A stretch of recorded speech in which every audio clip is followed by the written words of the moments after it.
but treated like a toy. Ideas misunderstood, but brains is exploited. Benefactor boy, can't you hear his voice? All right. You know, every once in a while, a great civilization accidentally reveals its own decline. Not through politics, not through art, not even through journalism, but through entertainment. And one of those accidental documentaries is Kitchen Nightmares. Welcome back to the Red Pill series. I'm your enthusiastic host, the Benefactor. Lately, I've been discussing the American food crisis. And today, we're going to be going over a fascinating aspect of that crisis. The restaurant industry and the unintentional documentation of the end of American capitalism as we know it.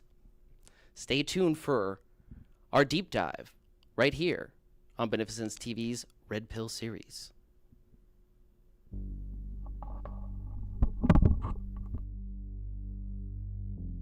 The capitalist system is everywhere. It is all around us, even now in this very room.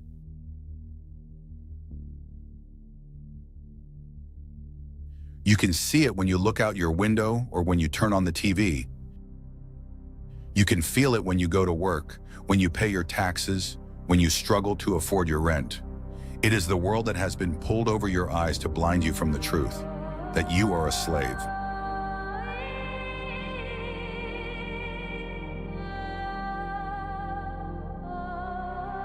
You're just a product, a worker meant to build wealth for someone else. But what they don't understand, what they can never understand, is this. While they've sat on... All right, I apologize for the muted intro. I don't know why that's not working, but we're going to continue either way. Now, I know what you're thinking. Come on. Kitchen Nightmares is just Gordon Ramsay screaming, you know, to bad cooks in ugly restaurants, right? But what if I were to tell you that Kitchen Nightmares is actually more than just British fury and soggy risotto? What if I were to tell you that it's an autopsy on late-stage capitalism in America, filmed in real time, served hot, and garnished with a little bit of human misery?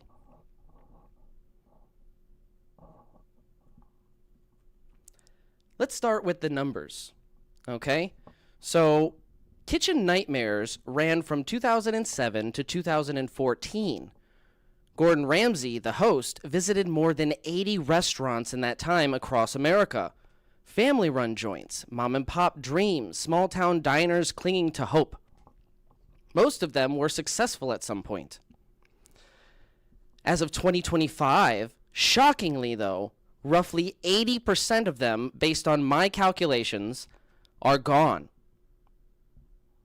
8 out of 10, dead, bankrupt, boarded up, turned into vape shops or laundromats. Now think about that for a moment. These restaurants weren't just random mom and pop businesses. They were hand-picked by a team of experts. Each one got free consultation, free primetime television exposure, menu redesign, decor upgrades, marketing help, professional training for cooks. There was one episode where they actually lent their cook for a whole month because the main chef for the restaurant had walked out. And that cook was there for the month to train a permanent replacement. In other words, they were given every single theoretical advantage capitalism says should lead to success. They got the capitalist cheat code, and these businesses still failed. That's not an accident. That's a huge red flag. It's a symptom of a system in decay. A market so saturated, so monopolized, and so top-heavy that even a head start isn't enough to stay alive in this industry. So capitalism loves to tell you this story, okay? The story that small business owners are the hero of capitalism, the underdog, the I built this archetype, independent, hardworking, free from corporate chains. But here's the real Marxist revelation here. Independence under capitalism is actually an illusion. Let me explain. In Marxist terms, the small business owner can act as both a capitalist and a worker in both classes at the same time. It's a strange amalgamation or hybrid of the two contending classes. Yes, this is highly dependent on the level of involvement of the owner. There are some restaurants where the owner takes little or no involvement in the actual labor, the day-to-day. So not every owner contributes their actual labor, but those that do, they own the means of production, yes, but they also work in it as a worker, constantly to survive. They're not sipping martinis on a yacht, they're frying eggs and bussing tables. So in a way, they're self-exploiting, turning their own labor into unpaid overtime. And that's the cruel irony here. The smaller the business, the more the owner suffers to keep it alive against the monopoly of capitalist enterprises. Big corporations exploit labor. However, smaller businesses exploit themselves to keep up. It's the illusion of choice. The same way a menu at a chain restaurant offers 50 items that all taste like reheated cardboard. Now, every episode of Kitchen Nightmares shows the same basic scenario play out. Usually a tired couple in their 40s or 50s, maybe, they got a mortgage to their house, or they to buy the restaurant, or it's a family-run restaurant that was in the family for generations. How they got the business is irrelevant in this analysis. They're stressed, they're in debt, they're barely sleeping. Their marriage is falling apart because the business is too much to sustain. The kids resent the business because some owners pressure their kids into working laboriously for little or no wage at all. The latter being illegal, by the way. And then here comes Mr. Gordon Ramsay, capitalist messiah, yelling fresh ingredients, as if basil in a new coat of paint can solve decades of structural decline. Make no mistake, the real problem isn't the food, it's the systemic math behind it. The rent goes up, food cost rises, labor gets more expensive, or rather, labor gets more desperate. Customers vanish because their wages are stagnant. They simply don't have the money anymore to eat out. What you see on TV as bad management is often just the visible face of this economic entropy we all experience on a day-to-day basis. They're not lazy, they're trapped. Trapped between rising costs and shrinking margins, squeezed by corporate chains that can afford to underprice them, and delivery apps that skim off their already razor-thin profits. So in essence, in a lot of instances, the restaurant becomes a family sweatshop, where love and labor blur into exhaustion. Husband and wife turn on each other because capitalism taught them to equate worth with revenue. When the business fails, it's not just financial ruin, it's emotional annihilation. That's why so many of these episodes feel like watching a marriage die on camera. Many of these restaurant owners wind up in need of some kind of dire intervention or therapy. It's not a show about cooking, it's a show about human social psychology under impending economic collapse. Now, from a Marxist standpoint, this is where the contradiction comes to a boiling point. Capitalism tells small businesses to compete, innovate, and to grow to succeed. But competition inevitably leads to concentration, and concentration inevitably leads to monopoly. The free market, as it were, eats its own children. The mom-and-pop businesses that built the economy are now being devoured by the monopolies that have consolidated against them. All in the spirit of competition. Every mom-and-pop restaurant is a noble attempt to resist the gravity of monopoly consolidation. But capitalism is a black hole where gravity always wins. Assuming a successful model of capitalism is employed, Given a long enough timeline, every mom and pop shop will eventually be replaced, closed, or consolidated and monopolized under a larger corporation. At least in theory. Why? Because that's just how competition works under capitalism. And when wealth gets concentrated too much to the top, the average person has little to no purchasing power. We simply can't buy the goods and services that we ourselves provide the economy. It's called an internal contradiction. When the system gets too successful, it kills itself. When you organize labor with a minority who own the means of production, eventually that minority increases the difference between how much you work and how much you get paid, constantly struggling to get more work out of you for less and less and less wage. Eventually, you get to a place where the workers just don't have the money to buy anything. They just don't make enough. Everything goes straight to bills. They've been squeezed and exploited too much. So what happens is that money stops circulating through the economy. And if you paid attention on this show, you would realize how important of an aspect this is to pay attention to, because I often equate the economy like a circulatory system, right? Money not circulating within an economy is equivalent to blood not circulating through your circulatory system. The result is undoubtedly terminal. When Kitchen Nightmares first aired, it looked like a series about redemption. It really did. But over time, and as we've grown more aware to the decline of this American empire, it became an accidental archive of failure under late-stage capitalism. Each shuttered storefront, another data point in a system that can no longer sustain small-scale production. You see, Kitchen Nightmares wasn't saving restaurants, it was documenting extinction.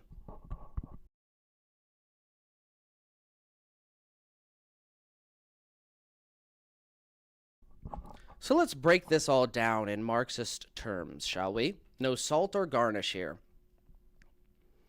We're going to first touch on the labor theory of value, Marx's labor theory of value. Remember, there are multiple labor theories of value. Marx has his own take. And with Marx's labor theory of value, in every episode we see, it exposes how the workers, the cooks, the servers, the dishwashers, they all create the real value in the restaurant. The owner's capital means nothing without their labor. Let's face it. You owning the building and having your name on the awning outside means fuck all if you don't have any labor or anybody to input their labor into the business to produce value. We're going to let's touch on fetishism of commodities, okay? So the fancy decor that we see in the shows, the Instagram-worthy plating of food, they're all distractions from the real, relations of exploitation underneath. We also have to mention the failing rate of profit, okay? If you've read Marx's Das Kapital, you know that given a long enough timeline, every capitalist economy has a falling rate of profit. As competition increases, profit margins simply shrink. That's just how it works. The more restaurants, the less anyone can make. That's why they all turn into gimmicks, fusion menus, delivery apps, influencer marketing. It's all to delay and mask the inevitable collapse. We also have a crisis of overproduction, okay? America has more restaurants per capita than any other country on earth, yet we have fewer people who can afford to eat out regularly. That's a huge problem. It's a textbook setup for systemic collapse. And let's not forget, last but not least, alienation. Okay, this is the worst because it produces all sorts of resentment between classes and also mental illness. The workers hate the owner. The owner hates themselves. And everyone's too tired to actually care about the quality of food for the customer. It's that simple, right? Kitchen Nightmares shows all of this, not in theory, not in textbooks, but in tears, in actual shouting and slow pans over empty dining rooms. It's capital's contradictions laid bare. one dinner service at a time, right? So we have to understand this. A civilization's collapse doesn't always start with collapsing banks or incited wars. You know, sometimes it starts with restaurants, something simple. Because restaurants are where the economy touches everyday life. Think about it. It's where class, culture, and consumption all meet. When those start dying, it's not just an industry problem. It's a civilizational signal. So you can see the empire. You can trace an empire's health by the state of its kitchens. You know, Rome fell when bread got too expensive. America falls when even a burger joint can't pay the rent. Gordon Ramsay, can't save our economy, unfortunately. You might have bigger problems than your chicken being raw in America right now. Because when these interventions by Gordon and his team of experts fails, the market's not just crashing, it's burning. 80%, or I was thinking it was like 78 or 79% closed. I think it was about 18% that actually are still open of the restaurants that he actually went to and intervened and changed. That's a very, very small portion statistically. Of over 80 restaurants, only 18 of them are still open. And there was like 78 or 79% that closed, and the rest were rebranded into some kind of chain of some sort. So with all that, here's the real red pill for you. If Kitchen Nightmares, a show about business redemption, turns into a graveyard of failed capitalism, what does that say about the rest of the economy that we live in? Well, it says that we may just be past the point of self-correction here. This is something that I've been talking about for a while. We might be past the point of no return. In my opinion, we're in the maintenance phase of decline, a phase where all the fixes are just cosmetic.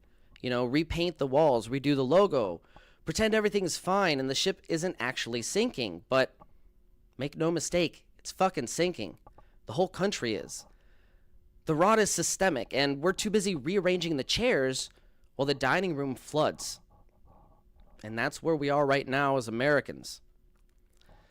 So when we look back on shows like Kitchen Nightmares from the future, historians won't see just a cooking show. Rather, they'll see a case study in slow implosion of an American empire that mistook branding for salvation. A nation where every family wanted to open a restaurant, but nobody could afford to eat in one. That's late-stage capitalism in one sentence. The dream devours the dreamer. The system eats itself. And all that's left on the plate is the bill, plus the tip. It's perfect. This already reads like a dystopian nightmare scenario, right? America is at a breaking point. And if late-stage capitalism was the turbulence, then I would argue end-stage capitalism is the stall and where we are now. The engines are still running, but the altitude is gone. You see, America isn't just in decline, it's in descent. We've passed the point of lift, and now every policy, every bailout, every shiny tech IPO isn't an attempt to fly, it's an attempt to cushion the impact, really. That's what end stage looks like. It's when the market can no longer produce stability. It manufactures distractions instead. When growth is simply a memory, speculation becomes a religion. When there's nothing left to sell, we actually start selling each other, which is the most scary aspect of this dystopian nightmare. It's not the American dream anymore. Not that I know of it. It's the American drift. A slow, controlled crash, piloted by the people still pretending they're at cruising altitude. But Marx warned us that every system carries within it the seed of its own destruction. These are internal contradictions that need to be resolved or, at least looked after and addressed to some extent. And we're largely just ignoring them. But what he didn't describe, Marx, was something he couldn't have foreseen in this instance. It's the psychological aftermath of that destruction. A society that knows it's collapsing but can't actually admit it. A working class that feels the walls closing in, yet blames itself for not hustling hard enough. An elite class so insulated by capital, they mistake survival for success. And let's be honest here. That's where it's at right now. We have a bunch of rich capitalists mistaking survival for success. And that's the Marxian tragedy of the 21st century. We know the script, but we keep performing it anyways. We watch billionaires go to space, while teachers have to buy their supplies on credit cards. We live stream the fire and call it progress, I guess. But in classical Marxian terms, revolution was supposed to be the cure. But what actually happens when revolution becomes influencer content? When, where do we actually stand when rebellion itself is commodified? Where every protest and post is sponsored by one ad or another. You don't fix that with a new system. You survive it with a new consciousness. We have to be class conscious now. The revolution is actually internal. To see it clearly while the plane goes down and still have the decency to reach for someone else's hand, even if it's across the aisle, politically speaking. That's where the real courage lies, in my opinion. Because let's remember, working class citizens, working class folk like myself, are operating on both sides of the political spectrum. Largely, if they're on the right, it's because they've been indoctrinated or lied to, misguided to some extent, to believe that their right-wing policies, or the right-wing policies of the politicians they vote for, are actually benefiting the working class, but they're in reality voting against their better interests. So what do we do now, though, when the empire's kitchen is on fire? We don't rebuild mid-air. We have to steer the fall. End-stage capitalism isn't a story we escape from, right? It's one we land, with grace if possible, with awareness if nothing else. And what does that actually mean? Well, it means cooperation instead of competition, community over consumption, mutual aid over market aid. Because if collapse is inevitable, then compassion becomes revolutionary.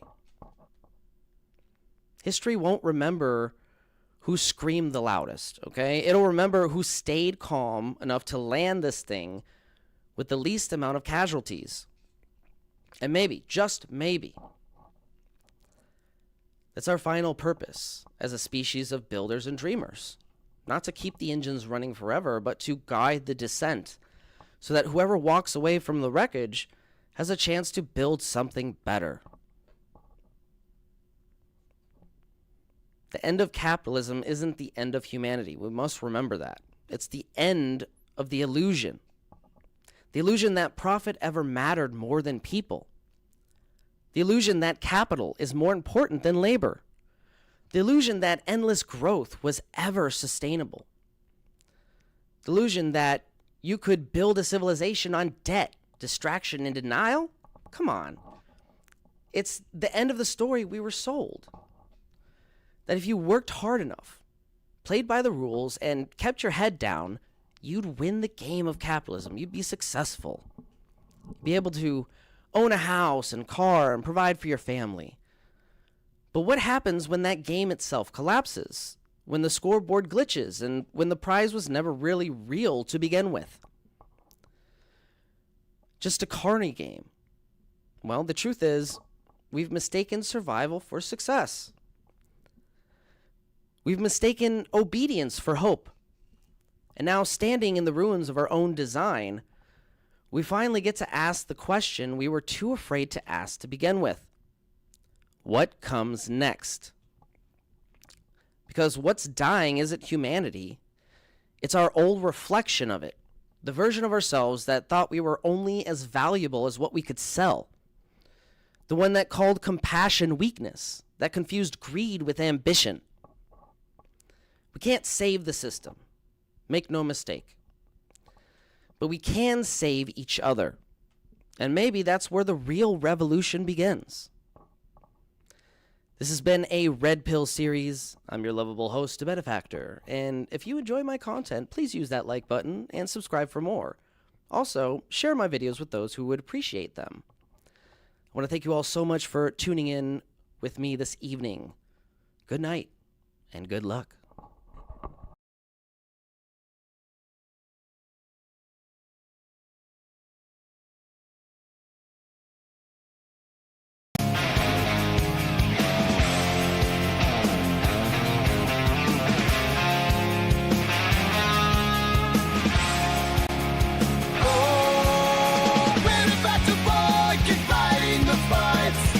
Revolutions in the darkest nights. A dreamer with vision beneath the laughter and noise. A future so bright waiting for the right choice. Benefactor boy, dreaming about the world he can't afford. Changing the system, but treated like a toy. Ideas misunderstood, but praise is his boy. Benefactor boy, can't you hear his voice?